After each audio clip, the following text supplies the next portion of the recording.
Hey everybody, it's Steve. Got to I'm trying to adjust my volume on this. I've been known to mumble. I'm old, known to mumble a little bit, so I'm trying to make it where people can actually hear. So um, I had some people say, "Well, we didn't hear that point. We didn't hear something." So I'm going to speak up a little bit. Hopefully, it'll work out. Everybody can be found, or everybody can find me in hearing distance. Probably not going to agree with what I have to say, but in hearing distance. So here's where we're at in Angelina County research that we've completed as of yesterday and today. Once again, this all is conjunction or has started off with the deaths of Ms. Hartman, Mr. Smallwood, and also Mr. Stolik here recently.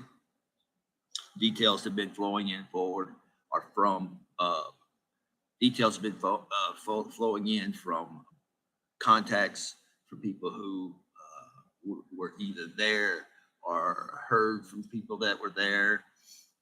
It's all hearsay, you would say. So we went to the next step. That we're requesting information from our government, from our Angelina County. Should be investigated by all individuals in government to make it to where this doesn't happen again. So first thing, I'm gonna give you a little advice to what I see, what works in Angelina County, and how you get away with them throwing up the roadblocks and throwing up to keep you from gaining information that is public. I have here a Freedom of Information Act that I am actually sending to Mr. Wright. I will be posting this later. But basically, here's what we're asking for is we want to have complete video of the events that resulted in the death of Glenn Earl Smallwood. Due to the current events, it is in the public interest.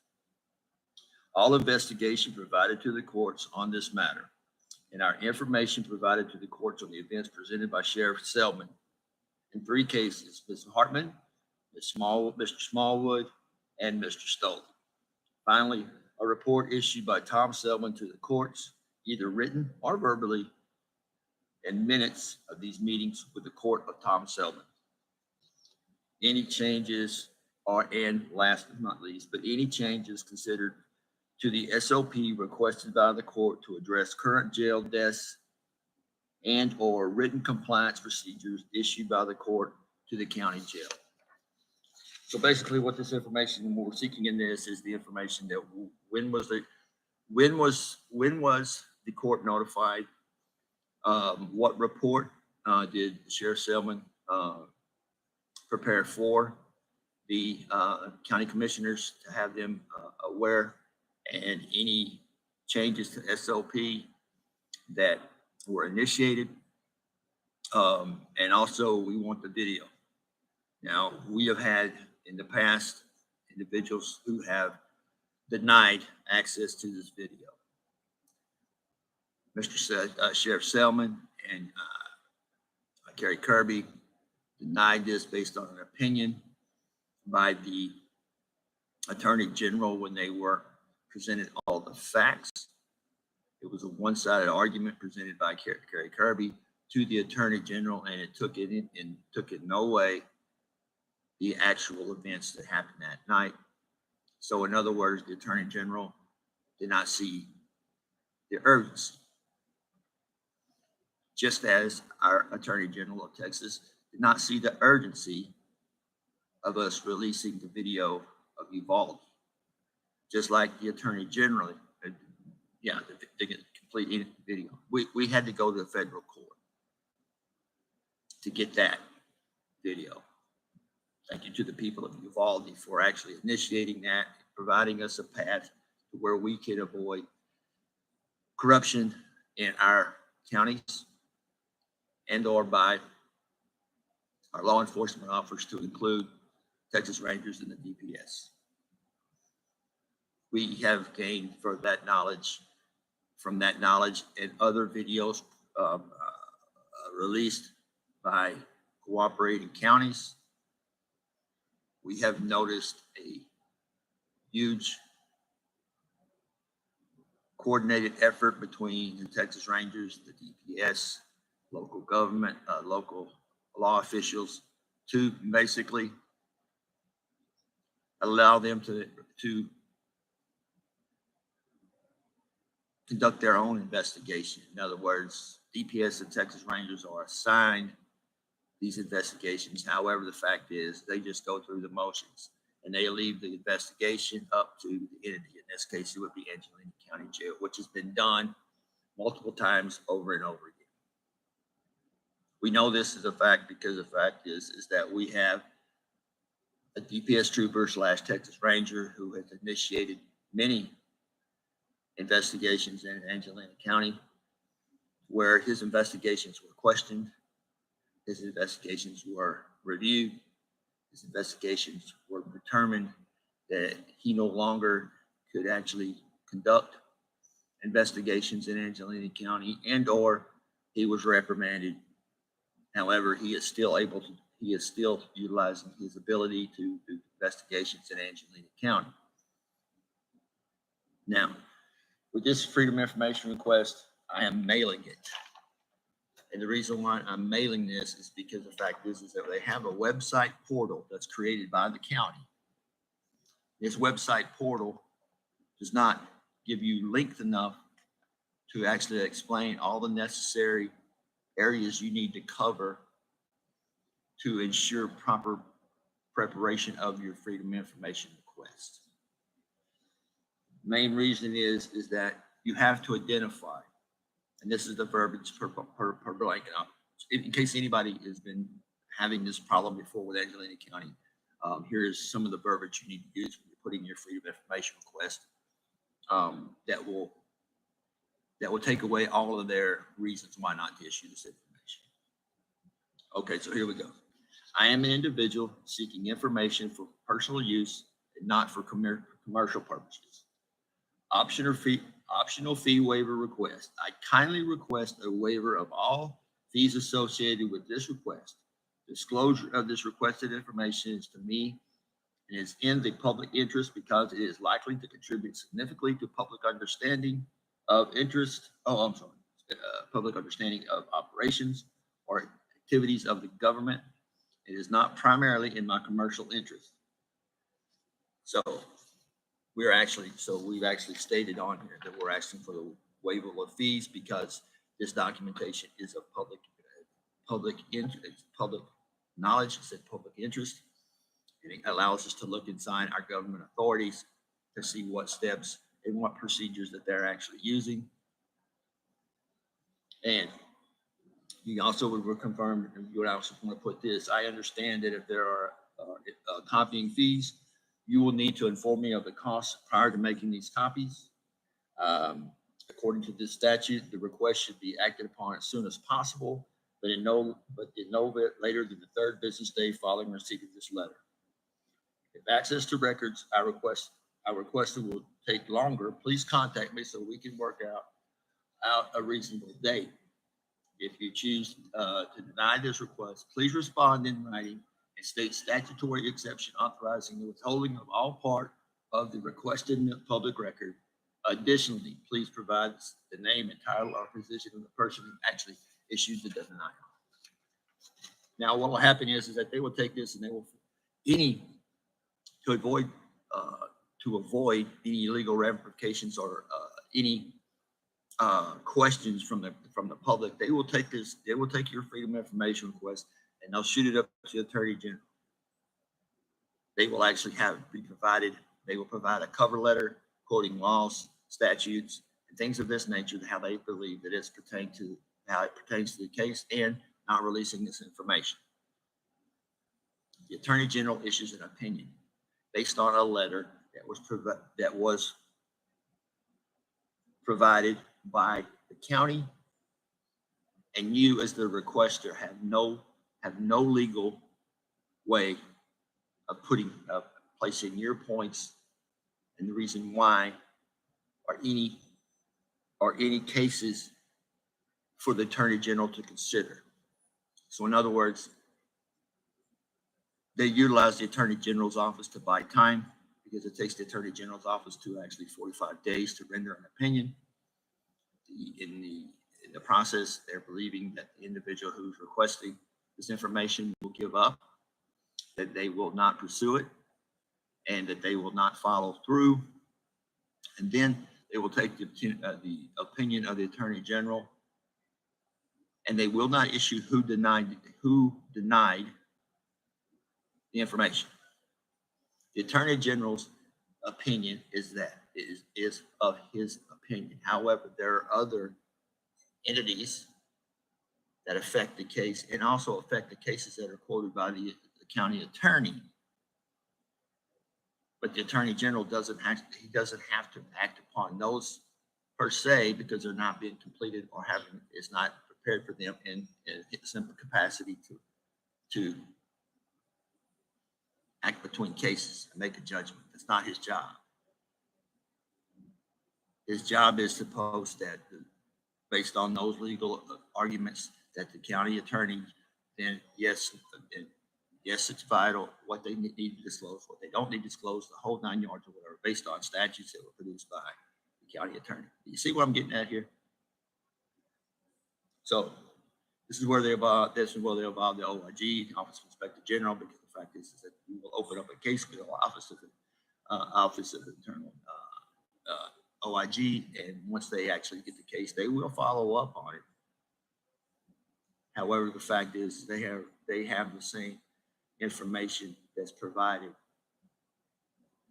to the Attorney General, and it will bog down your freedom of information request, where you will eventually give up and stop carrying.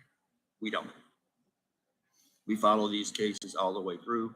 If you deny a Freedom of Information Act request from myself, then you will have to make sure that you understand that the Attorney General and the OIG and other entities will be informed of this decision. I have said this many times, and I'm a firm believer of this. I've been here almost 10 years now. If you want to make any kind of change, or you want to get answers, you want to hold the county accountable to their public duties, you cannot get justice in the Angelina County justice system. So everything that you do to get answers, no roadblocks. File a federal lawsuit. And I don't know if you guys been to the federal courthouse. I know it's intimidating there in downtown Lufkin. It's kind of intimidating to go through. But anyway, the people from the federal courthouse, they are trained professionals, and they treat you with respect. They actually will answer your questions if they can. If they can't answer your questions, then they will revert back to where you can find out the answer yourself. So in other words, you go in there without them telling you how to do things. You just go in there to file your paperwork. They take the filing and they record it, and it goes to the judge. Unlike Angelina County, you will walk into Angelina County to record a document, and they will go through it, look, hook, line, and sinker. They will go through, well, what, you sure you want to do that? Well, we usually deal with attorneys. We don't really deal with the public. We don't. Lady, just file my freaking documents. That's all you are. That's all you're there for. It's not for you to read it. It's not for you to agree with it.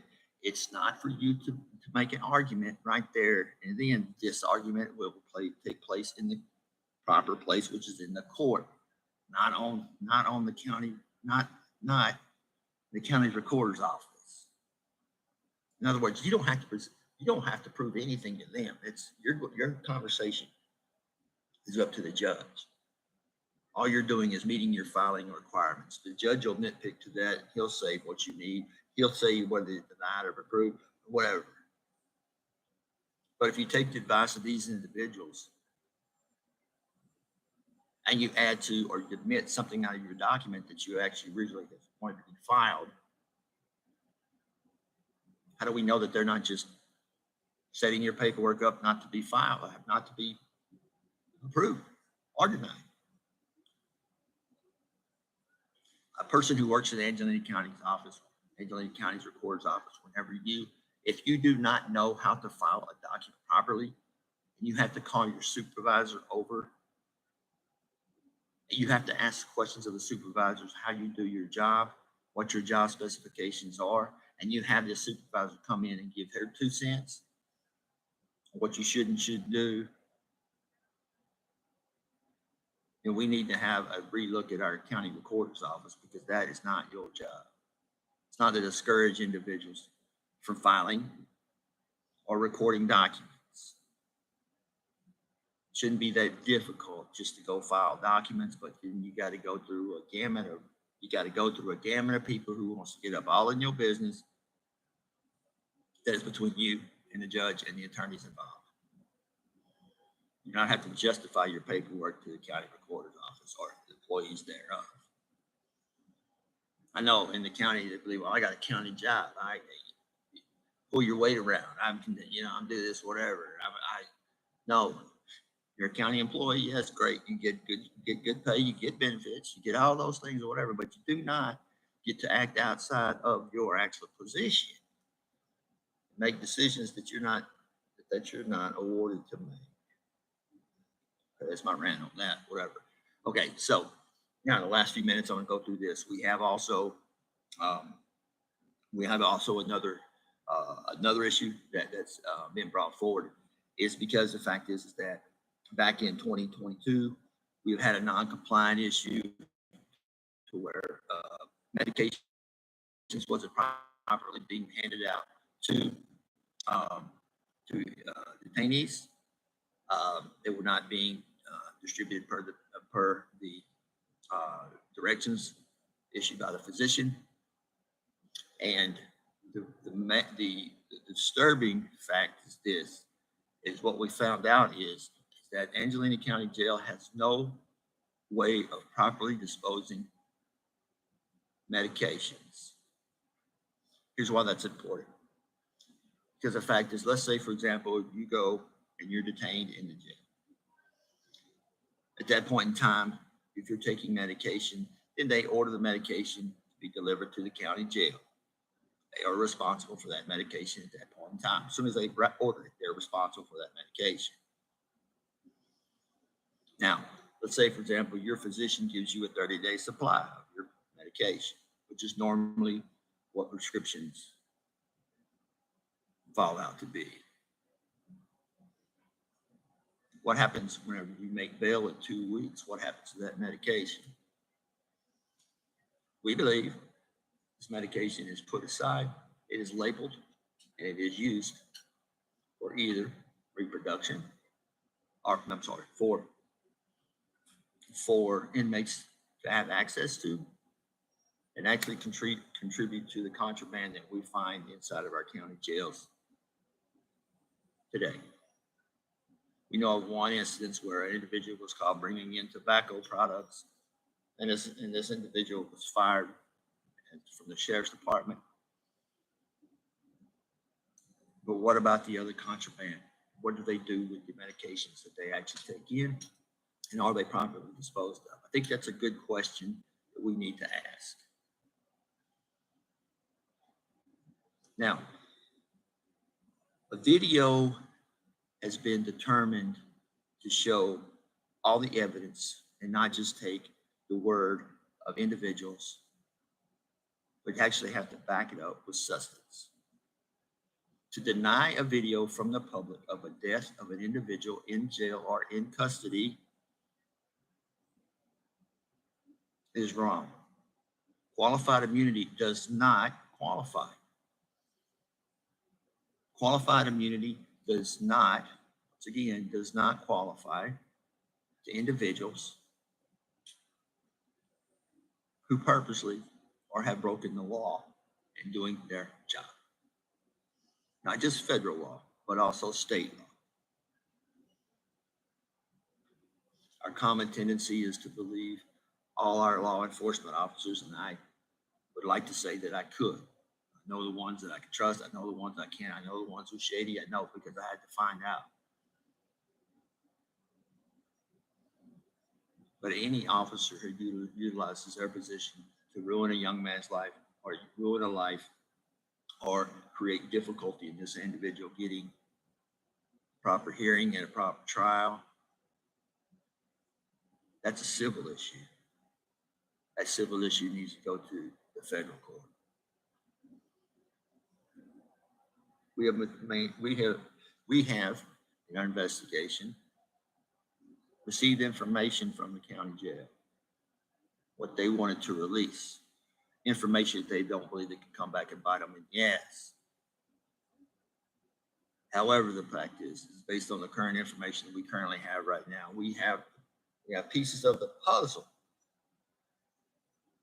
And it all starts forming together. Once we receive another piece of information, it goes up there. If we're denied information, it goes to that puzzle as well. Pretty soon you have a picture of what they're trying to accomplish, what they want the public to know, what they don't want to know, blah, blah, blah, to cover their ass.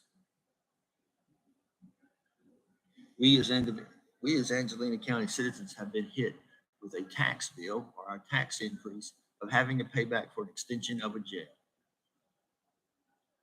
If we need that, I am for creating a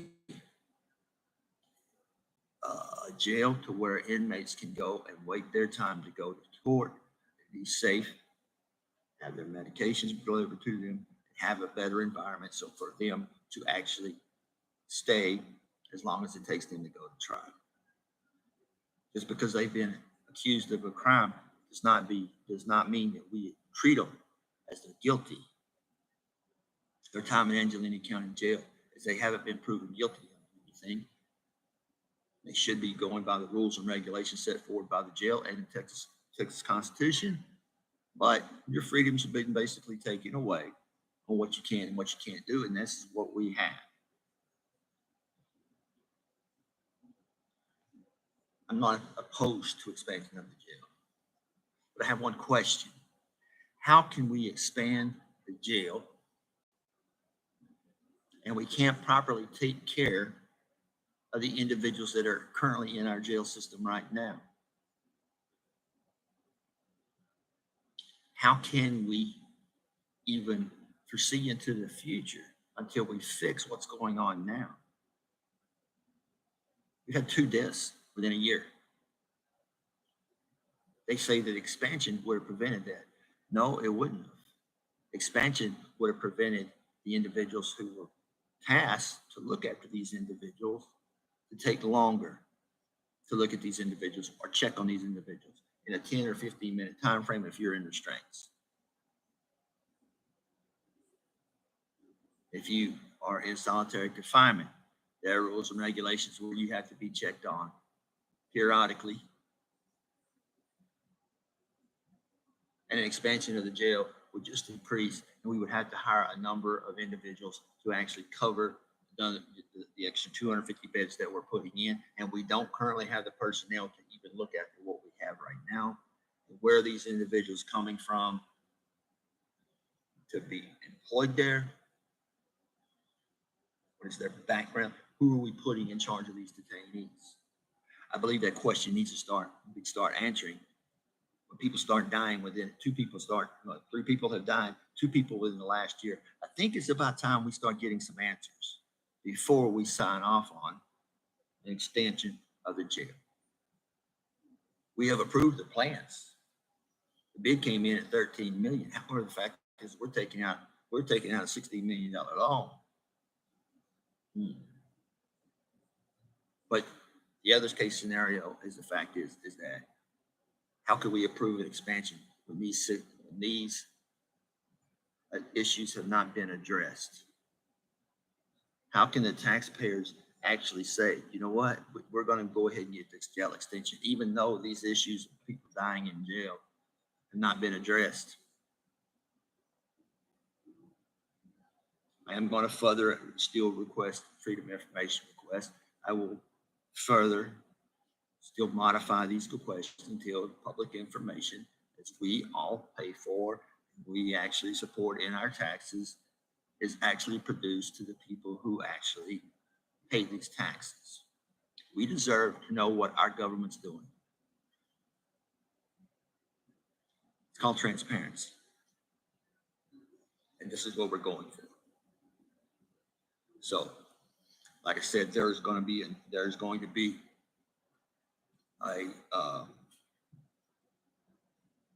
a current increase in civil lawsuits that are going to be filed once people understand that they have been done wrong, and then the way that the county has been perceiving the Texas laws and the federal state laws and making them up as they go and doing what they have always done for years.